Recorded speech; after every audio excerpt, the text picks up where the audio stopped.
کام کیا. ہم نے کہا تھا موسیٰ سے جاؤ بڑا سرکش ہو گیا ہے فرعون, اور جا کر اس کو تنبیہ کرو, اس سرکشی کو ختم کرو, اس کی سرکشی کو ختم کرو. جاؤ, لیکن جانا ذرا نرمی سے بات کرنا. تم ذرا جلال میں آ جاتے ہو موسیٰ, چونکہ آسا تمہارے پاس ہے تو تم جلال میں آ جاتے ہو. ذرا نرمی سے بات ہے, میرا دشمن, لیکن بات ذرا نرمی سے ہو. موسیٰ نے کہا جو تو کہہ رہا ہے ویسا ہی ہوگا, چونکہ یہ وہ نبی ہے جس سے براہ راست اللہ کوہ طور پر باتیں کرتا تھا. یہ بھی بولتے تھے, وہ بھی بولتا تھا, باتیں ہوتی تھیں. اب کس زبان میں باتیں ہوتی تھیں؟ ظاہر ہے کہ اللہ کی یہ تو بیکار سی بات ہے یہ پوچھنا کہ اس کو کون کون سی زبانیں آتی ہیں.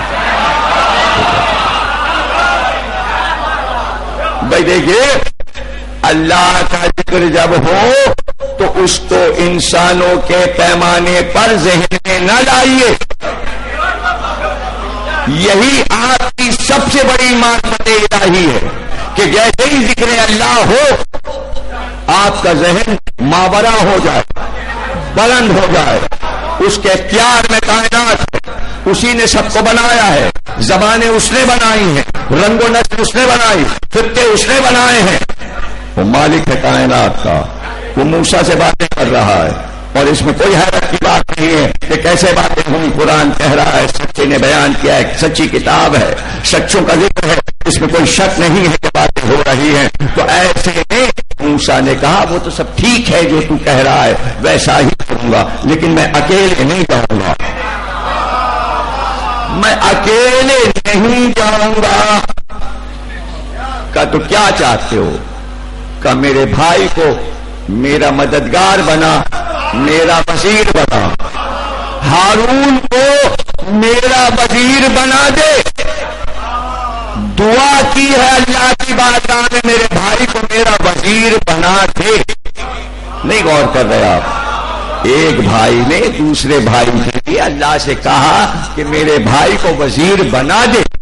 دعوت ذوالعشیرہ میں علی نے نہیں کہا, محمد نے اللہ سے نہیں کہا, بلکہ محمد نے اعلان کیا اگر تم نے کام کر دیا تم ہی میرے وزیر ہو.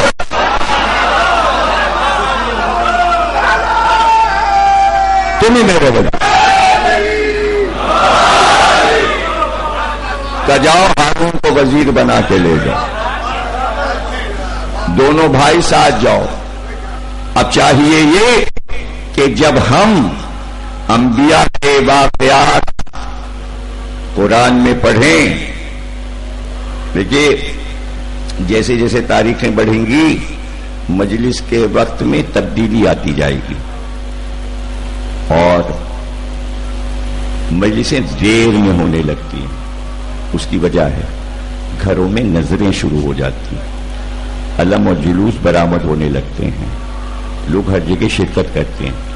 پھر یہاں کے عشرے میں بھی آج سے زیارتوں کا سلسلہ شروع ہو گیا. آج حضرت اون محمد اور قاسم بن اون 3 تابوت برآمد ہوں گے. کل 5 ہے, حضرت علی اکبر کا تابوت برآمد ہوگا. تمام نوجوان کل دل کھول کے ماتم کریں, ام لیلہ کو ان کے جوان بیٹے کا فرصہ دیں. 6 کو جھولا علی اصغر کا برآمد ہوگا. 7 کو یہاں حضرت قاسم کی مہندی برآمد ہوگی. 8 کو حضرت عباس کا علم. شب عاشور ذوالجناح برآمد ہوگا, اور شام غریبہ کی مجلس یہاں ہوگی فوراً بعد نماز مغرب. آپ شرکت فرمائیے گا. اور ایک خاص اعلان یہ ہے کہ جمعے کے دن دوپہر کو بعد نماز جمعہ اسی امام بارگاہ میں میٹرو ٹی وی کی شام غریبہ ریکارڈ ہوگی. آپ حضرات اس میں شرکت فرمائیں, اور مجھے امید ہے کہ آپ حضرات ضرور اس میں آئیں گے. اشرا پہلے ہی ریکارڈ ہو چکا تھا, شام غریبہ کی مجلس رہ گئی تھی اس لیے کہ مجھے 2 دن کے لیے ملتان اور ڈی جی خان جانا تھا, تو اس مرتبہ مجلس ذرا لیٹ ہو گئی ہے اور ایام ازاں میں ریکارڈ ہو رہی ہے، تو آپ حضرات ضرور شرکت فرمائیں. ایک صلوات پڑھیے گا.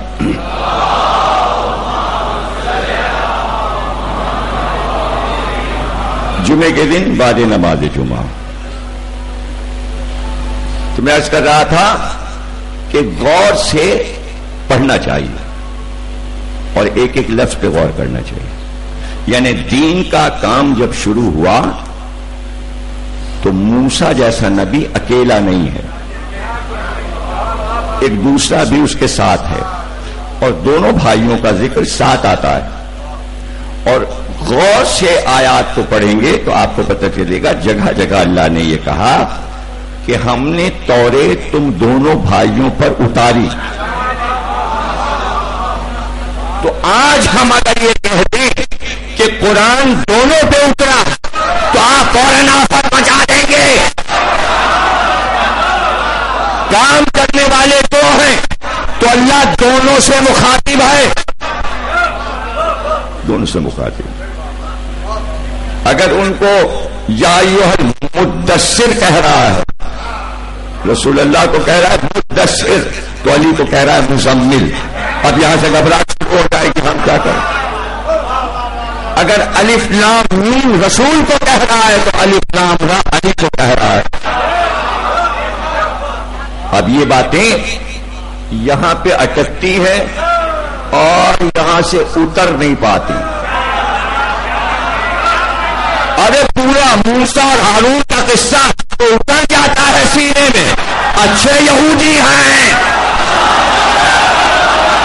مسلمان بنو. عیسیٰ کا قصہ سب کے سمجھ میں آ جاتا ہے، سب عیسائی بنے جا رہے ہیں. اور جو مسلمانوں سے متعلق ہے وہ قصے یہاں سے اترتے ہی نہیں، اترتے ہی نہیں. کھل کے اللہ کہتا ہے عیسیٰ